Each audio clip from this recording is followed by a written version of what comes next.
오늘은 시편 85편 1절부터 13절까지의 말씀을 함께 나눠보겠습니다. 예수 그리스도의 보혈로 구원을 받고 신앙생활을 시작한 성도들의 삶에는 영적 딜레마가 하나 존재합니다. 죄의 노예였던 신분에서 완전히 해방된 그 십자가의 구원을 생각하면 가슴이 벅차고 감사하지요. 그런데 막상 구원받은 자로서 살아갈 때에 여전히 끊어지지 않는 죄의 유혹, 메마른 심령, 진두르는 삶의 다양한 고난과 어려움으로 인해 깊은 영적 침체에 빠질 때가 너무 많다는 것입니다. 과거의 은혜는 위대하지만 오늘의 현실은 메말라 있는 것입니다. 오늘 우리가 함께 읽은 시편 85편은 바로 이러한 신학의 치열한 딜레마 한복판에서 터져나온 지상교회의 탄식이자 하늘의 은혜를 갈망하는 간절한 부르짖음입니다. 이 시는 이스라엘 백성들이 바벨론에서 70년이라는 무시무시한 포로 생활을 마치고 마침내 고국 예루살렘으로 돌아와서 부른 찬양입니다. 포로에서 돌아올 때 그들은 세상을 다 가진 것 같았을 겁니다. 하지만 막상 고국에 돌아와 보니 성전은 무너져 있었고 이방 민족들은 끊임없이 공격해 왔으며 흉년과 기근이 그들의 목을 조여왔습니다. 포로 생활에서 돌아왔으나 여전히 고통스러운 현실 앞에서 그들은 무너져 내렸습니다. 시편 85편은 바로 그 자리에서 시작하는 기도입니다. 시인은 척박한 현실 앞에서 절망하거나 하나님을 원망하기 이전에 가장 먼저 하나님께서 과거에 베풀어 주셨던 위대한 구원의 사건을 기억하며 찬양을 올려드립니다. 1절과 2절 말씀입니다. 여호와여, 주께서 주의 땅에 은혜를 베푸사 야곱의 포로된 자들이 돌아오게 하셨으며 주의 백성의 죄악을 사하시고 그들의 모든 죄를 덮으셨나이다. 시인이 진정으로 감격하는 과거의 은혜는 바로 2절에 있습니다. 하나님께서 우리의 죄악을 사하시고 모든 죄를 철저히 덮으셨다는 놀라운 사실입니다. 이스라엘이 바벨론에 포로로 끌려갔던 진짜 이유는 언약을 배신한 이스라엘의 죄악 때문이었습니다. 따라서 바벨론 포로에서 해방되었다는 것은 정치적 독립 이전에 그들을 향해 맹렬하게 불타오르던 하나님의 진노가 완전히 거두어지고 마침내 그들의 더러운 죄가 하나님 앞에서 온전히 덮어지고 용서받았음을 의미하는 것이었습니다. 하나님께서 우리의 추악한 죄를 그리스도의 보혈로 덮어 가리시고 다시는 우리를 죄인으로 보지 않으시기로 작정하신 것, 바로 그것이 성도가 영원토록 누리는 가장 위대하고 영광스러운 과거의 은혜입니다. 우리의 삶이 아무리 흉년처럼 메말라 보일지라도 성도는 결코 원망의 자리로 물러서서는 안 됩니다.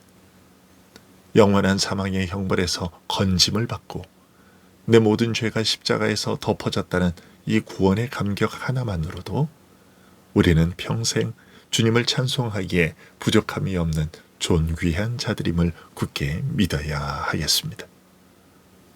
그러나 구원받은 백성이라 할지라도 이미 임한 구원과 아직 완성되지 않은 영광 사이를 살아가는 전투하는 교회의 현실은 만만치 않습니다. 1절부터 3절에서 과거의 은혜를 노래하던 시인의 목소리는 4절부터 6절에서 눈물 어린 탄식으로 변합니다. 우리의 구원의 하나님이여, 우리를 돌이키시고 우리에게 향하신 주의 분노를 거두소서. 주께서 우리에게 영원히 노하시며 대대히 진노하시겠나이까. 주께서 우리를 다시 살리사 주의 백성이 주를 기뻐하도록 하지 아니하시겠나이까.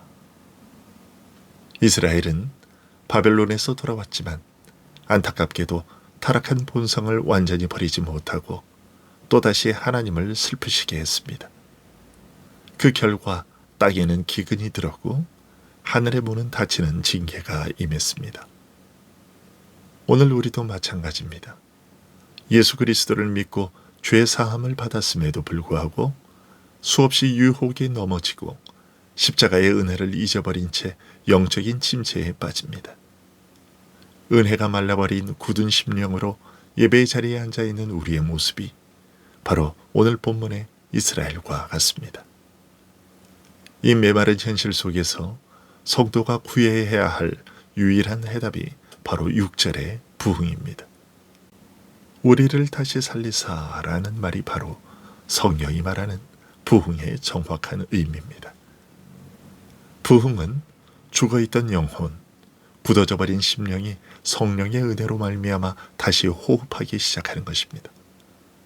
시인은 이 부흥의 목적을 아주 정확히 고백합니다. 주의 백성이 주를 기뻐하도록.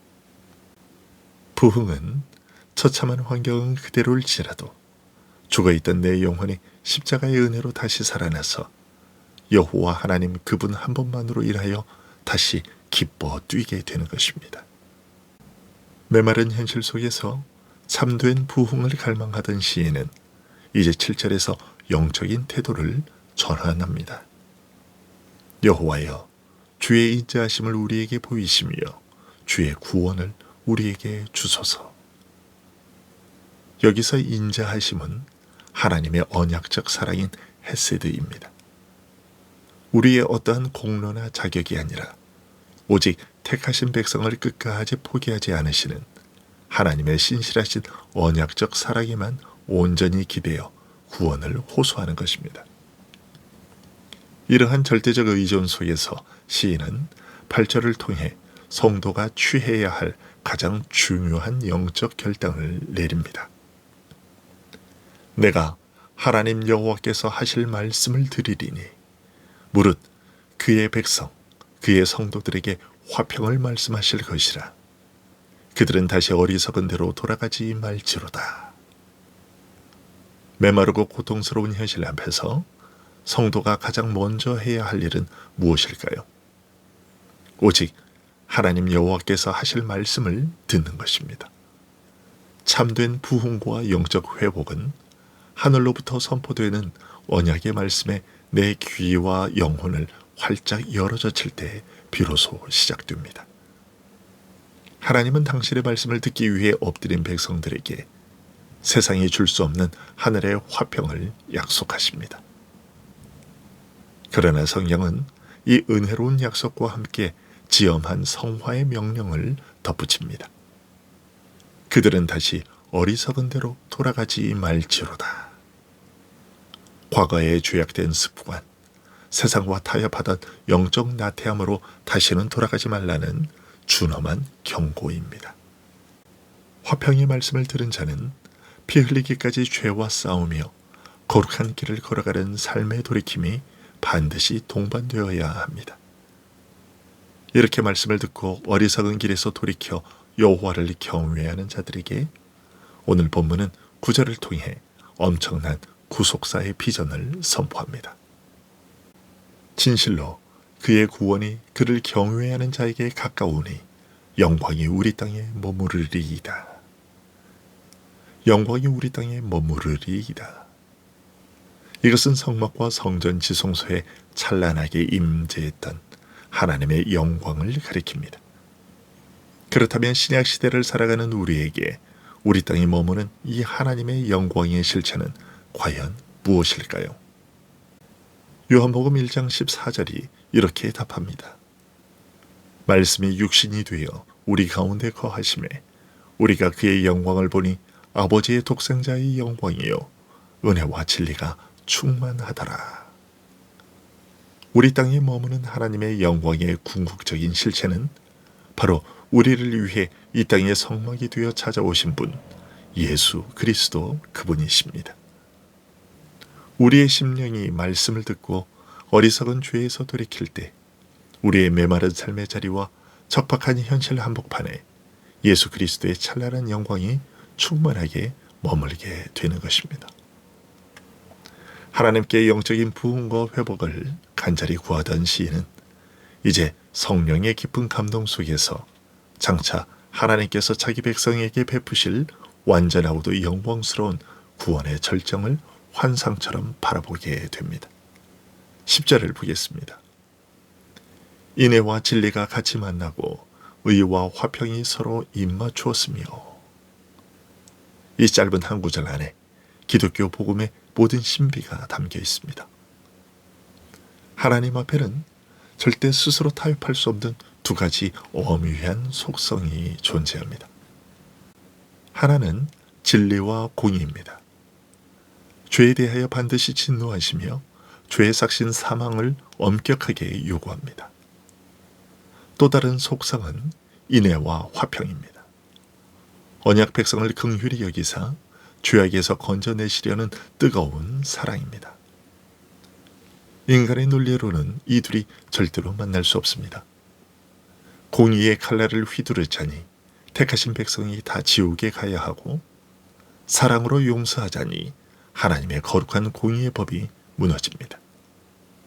그런데 시인은 그 절대 만날 수 없는 인애와 진리가 정면으로 마주치고 서로 등을 돌려야 마땅할 의와 화평이 부둥켜 안고 서로 입을 맞추었다고 찬양합니다.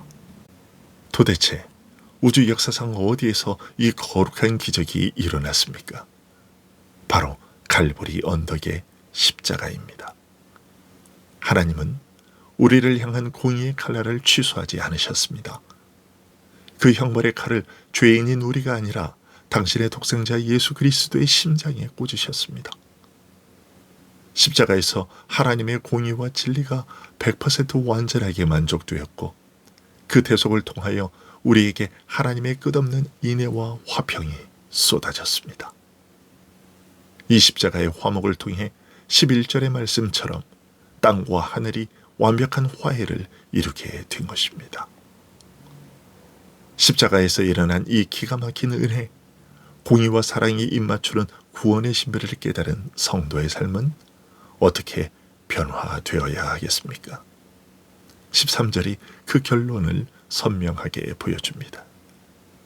의가 주의 앞에 앞서가며 주의 길을 닦으리로다. 하나님의 엄유한 공의를 완벽하게 만족시키신 예수 그리스도께서 우리의 대장이 되셔서 앞서 걸어가시며 생명의 길을 닦아 놓으셨습니다. 이제 우리는 그분이 흘리신 피로 닦아 놓으신 의의 길을 따라 묵묵히 걸어가는 십자가의 군사요 거룩한 순례자로 부름을 받았습니다. 우리가 살아가는 세상은 여전히 척박하고 메마르고 고통스러운 광야와 같습니다. 그러나 우리에게는 세상이 알지 못하는 두 가지 놀라운 무기가 있습니다. 내 모든 죄를 철저히 덮어주신 십자가의 은혜와 내 영혼을 다시 살리사 하나님 한 분만으로 일하여 기뻐하게 하시는 성령의 참된 부흥입니다. 오늘 이 시간 갈보리 언덕의 십자가를 바라봅시다.